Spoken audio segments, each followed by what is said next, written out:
Welcome to the Tipping Point Show. I'm Jimmy Evans. In just a minute, I'll be welcoming back Rick Renner for the second week to talk about his fascinating new book.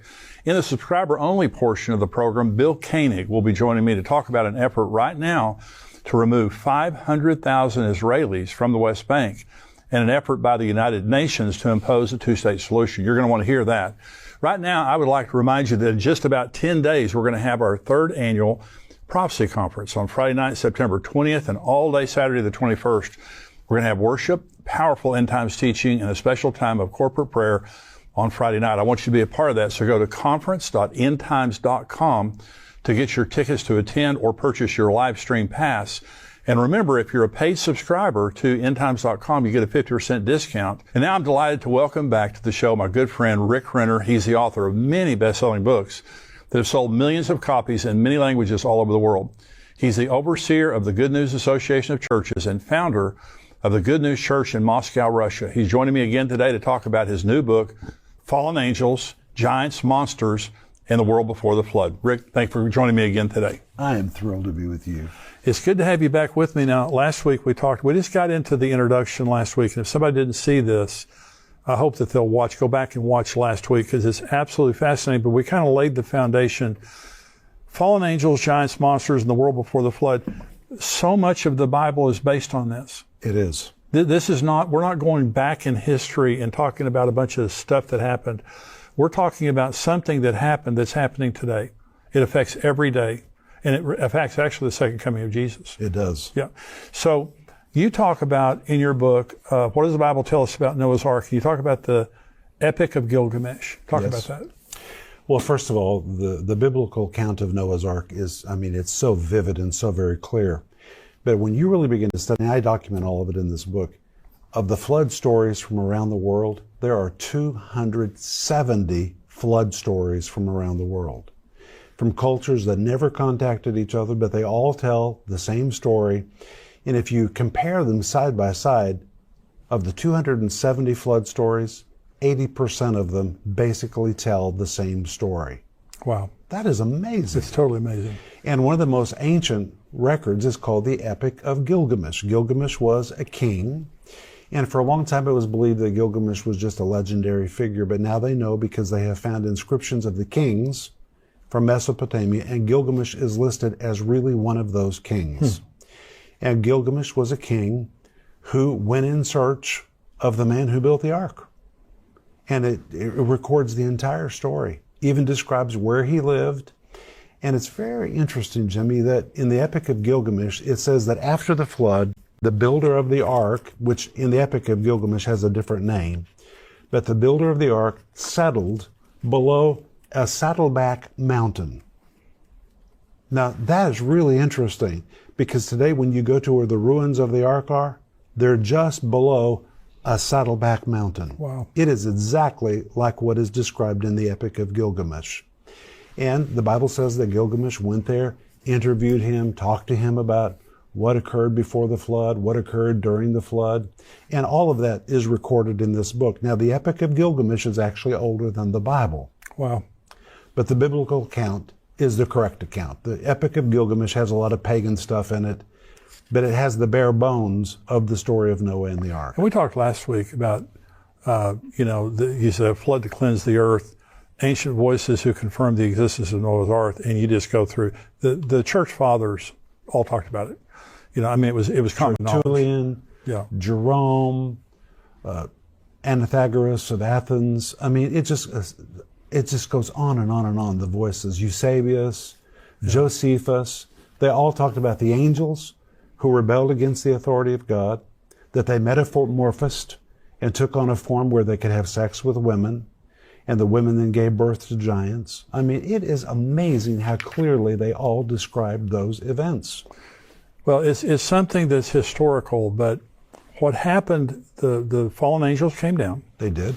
We talked about that last week. They mated with human women. They did. Actually, it says they took women. Again, by force. By force. It could have been a kind of an abduction. Right. But they took women to mate with. And so that was the reason for the flood.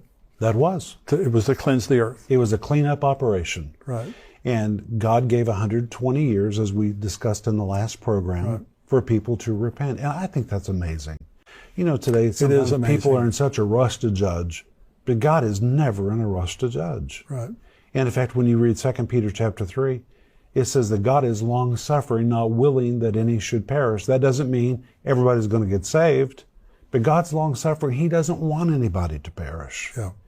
And God was so patient in the days before the flood that he waited until the only family left genetically clean was Noah and his family. Yeah. And that's when it was time for the flood to come and clean things up. And something else really interesting to me, Jimmy, now I can't say this emphatically, but I can say it with pretty great surety, that the Garden of Eden was located in Mesopotamia. Well, meso is a Greek word which means in the midst of. Potamia is the word for rivers. It means in the middle of all the rivers. Well, if today you go to the very area where the ruins of Noah's Ark are, that is also where the headwaters are for the Euphrates and the Tigris. Well, there you go. And in fact, I was just at the Euphrates River. I just went there. Wow. I wanted to see it with my own eyes.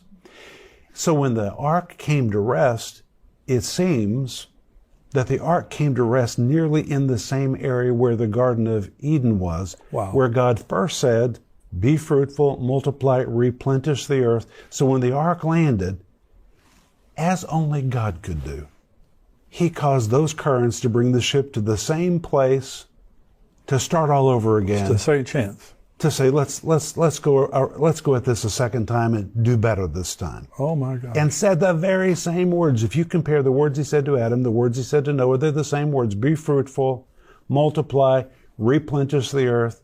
And think how God gives all of us second chances. Yeah. That section of your book is so encouraging because you talk about all the different people that God warned Right. very patiently and then judged later on. So we're going to get to the place now. We're talking about the end times, and we're starting at the flood because it pertains to everything that's happening in the world right now. Now, one of the fascinating things in your book, Rick, is now the Noah's Ark was actually hidden. It was covered. It was covered for many years. When was it discovered? Well, it first became visible again in May 1948. May of 1948, when Israel was reborn as a nation. Same month. Amazing. Now, the ark was visible for thousands of years. Right. When it was higher up on the side of the mountain. That's where the Silk Road was. And in fact, Jimmy, if you go there today, you can still go to the ruins of the Silk Road. Wow. And the people who traveled the Silk Road wrote and wrote and wrote that they would take a detour. They would just go down a little bit down the side of the mountain to the ruins of the ark, where they would take pieces of the pitch and they would turn it into amulets, and they would wear it as souvenirs. Well, you know, why in the world have people been looking on Mount Ararat when the ancient writers told us exactly where it was? It's just a little below the ancient Silk Road. Wow. And people went there and visited it for thousands of years, and then, because that is a mud flow, as it slid down the side of the mountain, it became completely covered with mud. Then in May 1948, there was an earthquake. Well, very near there is an ancient Kurdish village. And by the way, all the ancient writers said there was an ancient Kurdish village there. It's all right there. Wow. And that earthquake literally shook the mud off the top of that. And in this book, I have photos of what it looked like in 1948. You can see the shape of a ship. And it was discovered by accident by an aerial photographer who was flying over the area to take maps because the border of Iran, the Soviet Union was nearby. They felt like they needed new maps. And a man named Deepen, he was a Turkish captain who was looking at the maps, saw it, and said, "What? This is a ship." And he was so convinced it was a ship that he took those aerial photographs, sent them to Ohio State University to Dr. Brandenburger, who was the #1 scholar and professional on aerial photography, and he was the man who identified all the sites of the Cuban Missile Crisis. So there was nobody better. Wow. And when Brandenburger saw those photographs, he said, "I have no doubt at all," and I have the quotes in this book, "this is a ship in the lower mountains of Ararat." And that's what began all the investigations. So you've been there, and you document in your book the size of the ship. Genesis documents the size of the ship. God told Noah exactly how to build it. Do they match? Exactly. It is exactly 300 cubits long. Wow. And for the last 10 years they've been doing ground penetrating radar, electrical scans, and now because of all those scans and the ground penetrating radar, we know there are exactly 3 levels. There are 3 decks in that ship. We know there are multiple rooms and compartments. And when you look at the scans which are in this book, you can actually see the right angles. These things do not appear in nature. And now, there was another big earthquake which occurred in 1958 and 59, and the sides of the dirt began to fall out from the sides of the ship. So now, it kind of just stands out in this mud field.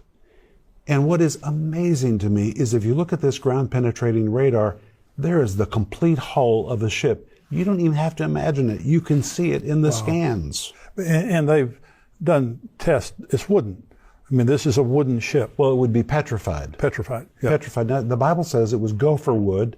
You know, there's no such thing as gopher wood. Nobody ever knew what that meant. Well, now we know, because they have examined pieces of it, and you can see multiple pieces of wood that appear to be glued together. It's laminated wood. Really? Which means God gave Noah all the technology that he needed. Wow. Now, some people say that there was no bronze, there was no metal at that time, but there was. In fact, the Bible tells us about Cain Tubal, who was a maker of bronze, and they had technology at that time, and they have actually discovered one rivet, and ancient ships had rivets. This was an ancient ship. Wow. And Noah built it exactly like they built all ancient ships. This was just a ship on steroids. I mean, it's massive. And the book of Enoch that we talked about last week, it talks about that the fallen angels that came down actually taught technology. They did. They taught women how to put makeup on. They did. They told men. All right, now wait a minute. That raises a question. What's that? So is makeup wrong? No, my wife wears it. It can't be wrong. No, my wife wears it. I like it when she wears it. They taught all kinds of sexual things, amours, constraints of passions. Right. They taught astrology. You know, all that stuff that we read about in mythology in the ancient world. And by the way, if you travel the world today, you find these ancient megalithic structures. Oh my gosh. No one today knows how they could have built them. Well, they built them with the assistance of the fallen angels. There's no doubt. There in L.A. Marzulli, we were talking about him last week, and he does a lot of documentaries. He documents that he does. In South America, in the Middle East and stuff, you have structures that we still don't know how they built them. I was just on with L.A. Yeah. He is brilliant. He's a brilliant guy. Yeah. And I like his topics. Now this giants after the flood. We've talked about the giants before the flood. There were giants again after the flood. There were. And so and Genesis says there were giants on the earth in those days and afterward also. Right. So it's referring to the flood. That's right. Okay. So you believe there was a second incursion. These were not the same fallen angels because Jude and Peter says they're in prison. Well, people have all kinds of theories about how the giants appeared after the flood. Some allege, I don't believe this, but some allege that one of Noah's daughter-in-laws had a strain of Nephilim. I don't believe that. Others say that the giants, a few of them hung out on the peaks of the tallest mountains and therefore they survived. Some people believe in the hollow earth, and they believe the giants went into the earth and that's how they survived the flood. There are actually some who allege that the giants hung onto the sides of the ship and somehow that's how they, there's all kinds of silly things. Yeah. But it seems to me the only way this could have occurred again is if there was a second incursion. Yeah, absolutely. And that's what I tend to believe. And I believe there's going to be another one at the end of the age. And it may already... We'll talk about it. It already may be happening. Talk about it. How do you think it's going to happen? Well, it tells us that these you're referring now to the fact that Jesus said, as it was in the days of Noah, it's going to happen again. It's going to happen again. And you said in the Greek that means exactly the way. Exactly as. The Greek word husper, precisely as Jesus was teaching, there will be a replication of events. Right. Now, I love the Bible, and I don't believe you should mess with what it means. That is exactly what Jesus said. Right. So if that's what Jesus said, that means there's going to be a replication of events. And of course, you know, Brother Jimmy, that we're living in a time when people are seeing all kinds of things. And there was a moment when, you know, if you saw a UFO or a UAP, an unidentified aerial phenomena, people thought you were crazy. But today they're talking about it in the Senate. Well, it's a fact. They're talking about it in Congress. Yeah.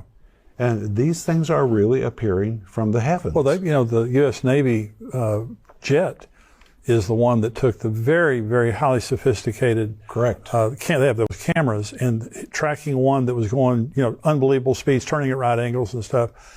And these are, as we said last week, and Hugh Ross, there's actually a YouTube video from Hugh Ross. He's a Christian astrophysicist.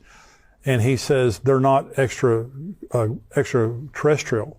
They're extra-dimensional. They're interdimensional. Yeah. There's a dimension that we can't see, and we know that correct. because there are angels around us right now, and we can't see that spiritual dimension. Like Elijah, he said, open the eyes of his servant. And so all of a sudden, he could see in a different dimension. There's a dimension that we can't see in, but these are demons, they're fallen angels, they're whatever. They are appearing to people. They are. And they're demonic. And I believe that in the very near future, there's going to be some kind of a disclosure. I think there's going to be a huge disclosure about these things, and it's going to really shake the faith of a lot of people. I really believe it. Absolutely. People are going to wonder, well, then who is Jesus? Was Jesus an alien? Yes. I mean, where do we fit into all of this? But Rick, the 2 Thessalonians says that Satan will come with all power, signs, and lying wonders. That's right. And so there's going to be mass deception in the end times, just like there was in the days of Noah. And that's why we need to teach on this. Yes. If you tell people what's going to happen, then when it happens, they won't say, oh me, oh my. They'll say, oh, that's exactly what Jesus said was going to happen. Yes. And I think we need to really prepare people, and that's why I wrote this book. It's a phenomenal book. It's really a reference book. I've studied on a lot of these topics from time to time. Rick puts these together in such a magnificent way, pictures, graphs, charts, all kinds of stuff that just helps you, but very well documented historically, biblically, and all of that. But this pertains to the time that we're living in. We're not talking about something historical. We're talking about something that happened in history that's happening again according to Jesus at the end of the age. And Dan Brown wrote a book that was talking about Jesus swooned on the cross. He didn't die. Then he married Mary Magdalene. Right. And they made a movie about that. Millions of people lost their faith. That's right. Because they believed more. And by the way, 60 Minutes of all people completely discounted his book in a 60 Minutes episode. It was just trashed. And they proved it. That there's a time happening today that you have to make a determination. Are you a cultural Christian or a biblical Christian? Well, I am a biblical Christian. I'm a biblical Christian. And there are a lot of people that are more persuaded by social media and the media than they are by the Bible. Well, Jimmy, the Bible tells us to know those who labor among you. Right. And there are a lot of weird stuff on YouTube. Yeah. We know that. Yeah. I am actually so committed to know who's talking to me in media that if I'm watching the news and somebody's reporting the story, I want to know who is that reporter. Yeah. I want to know who are they, where were they educated, who are their friends, Yeah. what's the slant they're bringing to me. Yeah.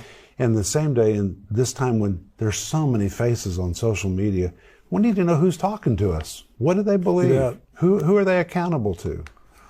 Well, the time that we're living in right now, there were giants before the flood. Yes. The flood came, there were giants after the flood. There were. And there were a lot of giants after the flood. And there was a campaign, obviously, Israel. They were commanded to wipe them out. Were all of the 7 nations that Israel came in and dispossessed, were they all giants? Nearly all of them. Wow. They were Rephaim, they were Anakim, they were Nephilim, they were all... Zamzummim? It's a lot of weird names. Are they just different tribes of the same? They were just different outfit? tribes. All of them had little distinct features from one another. There was even a valley of the giants. I mean, this is not mythology. These were real things that people of Israel faced. Absolutely. Yeah. And so you talk about the book of the giants that you were talking about. It's not Bible, but they were part of the Dead Sea Scrolls. Part of the Dead Sea Scrolls. And it talks about the giants. It's interesting, and this is the first time I've ever discussed this, but near the site of the ruins of Noah's Ark, there is a grave that contains a giant. Really? And it's been covered, it is protected, because they don't want anybody to come and steal the remains that are there. But there's a giant skeleton that is there. I can take you right to where it is. Oh, wow. Also in the valley below where the ruins of the ark are, Jimmy, they're the ruins of a house that is thousands and thousands of years old.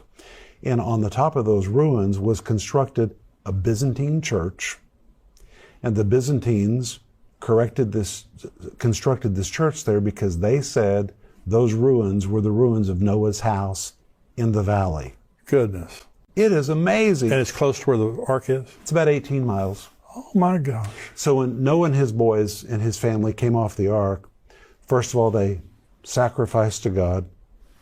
Now, brother, I'm going to tell you something.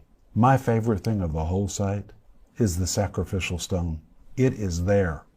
It is enormous. Wow. And so here's the place of the landing.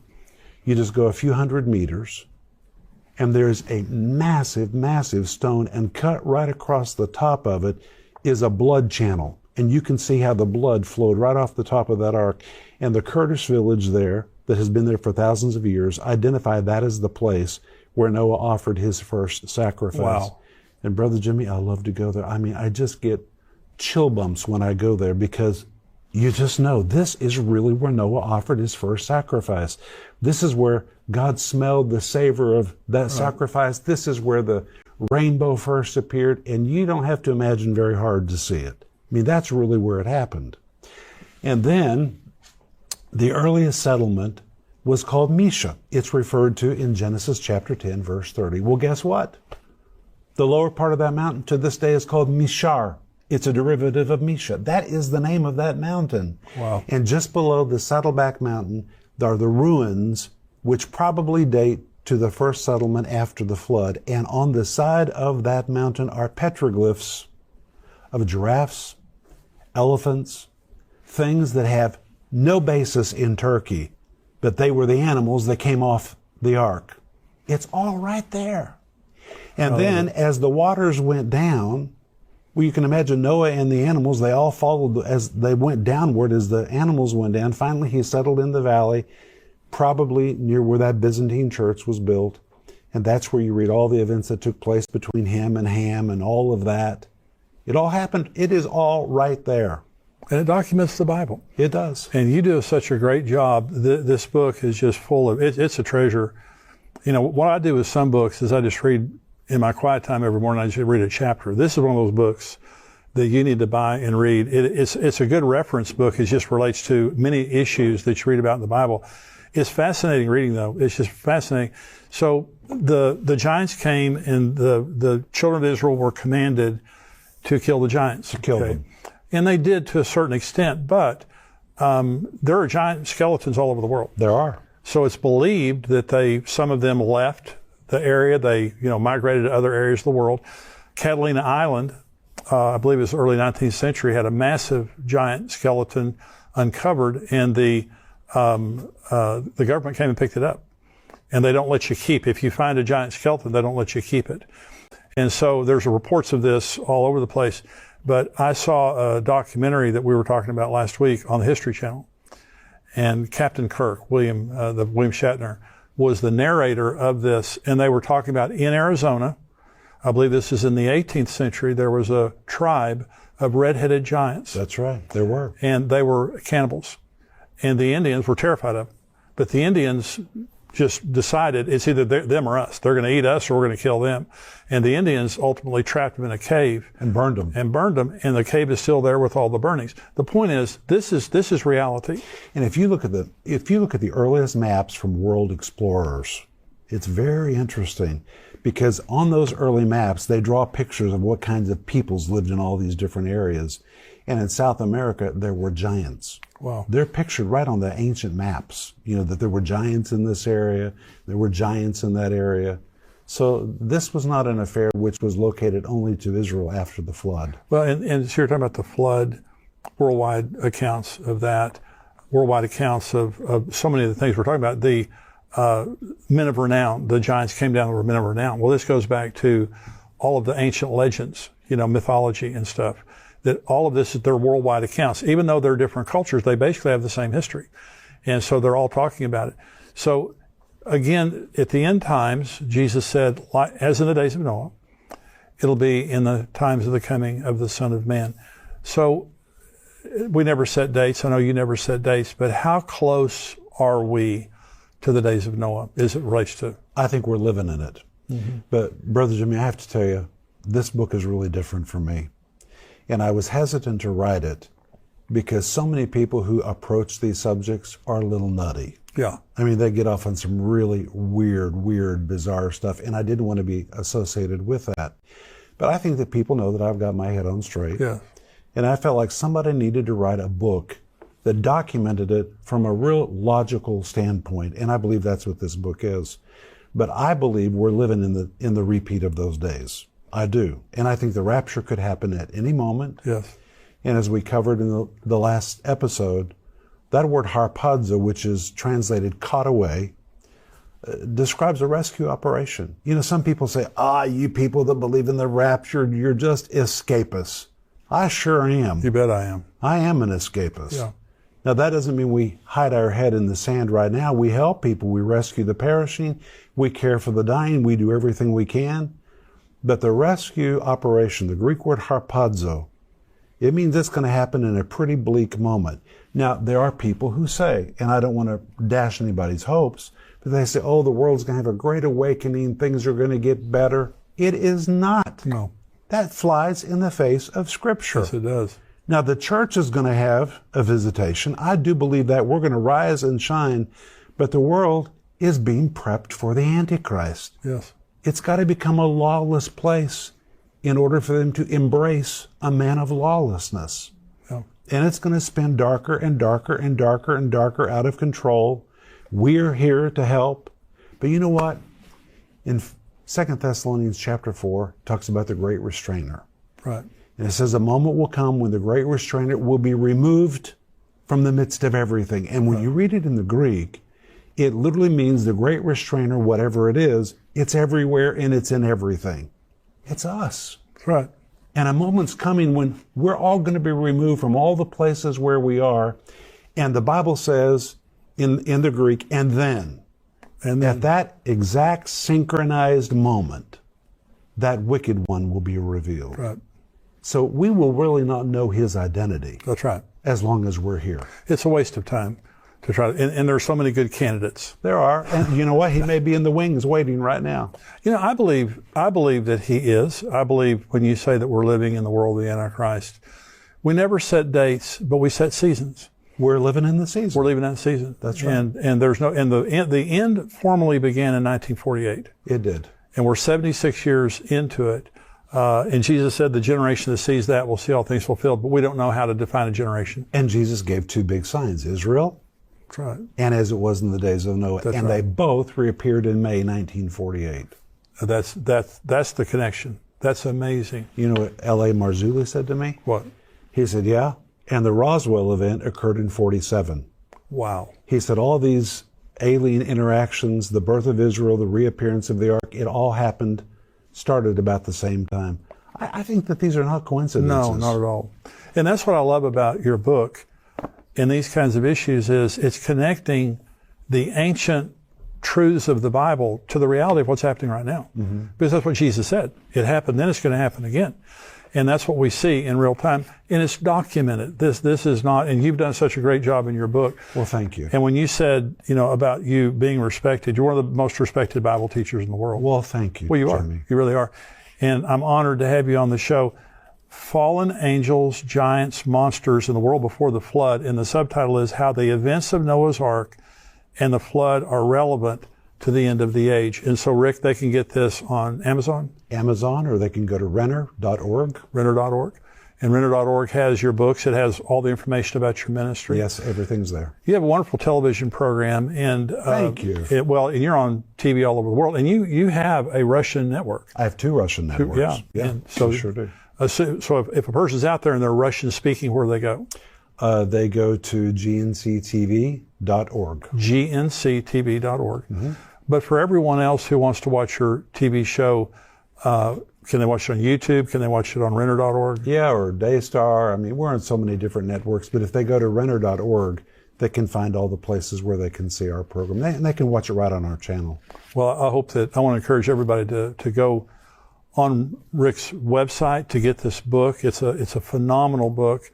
Rick, thank you. Thank you, sir. And I want you to come back. You have promised me to come back. I will. Thank you for having me. God bless you. Thank you for joining me today. We're going to go now to the subscriber-only portion, and I have Bill Koenig joining me. Bill was a White House correspondent for many years, and he is an expert on world events, but also on Israel. He is very involved in an effort right now against the United Nations and against the International Criminal Court and International Court of Justice, and he's going to be talking about that. But there's an effort to remove 500,000 Israelis from Judea and Samaria, the West Bank. And so he's going to be talking about that and more about Israel. So I want you to stay tuned. Now, if you're not a subscriber of endtimes.com, go there right now. endtimes.com, $7 a month. You can be a subscriber, $77 a year. We would love to have you. You get all the Tipping Point Show and everything else that we do through the week. And we have several podcasts, breaking news, all kinds of things that we have for you. $7 a month. But if you're a subscriber, stay tuned. I'll be right back with Bill Koenig.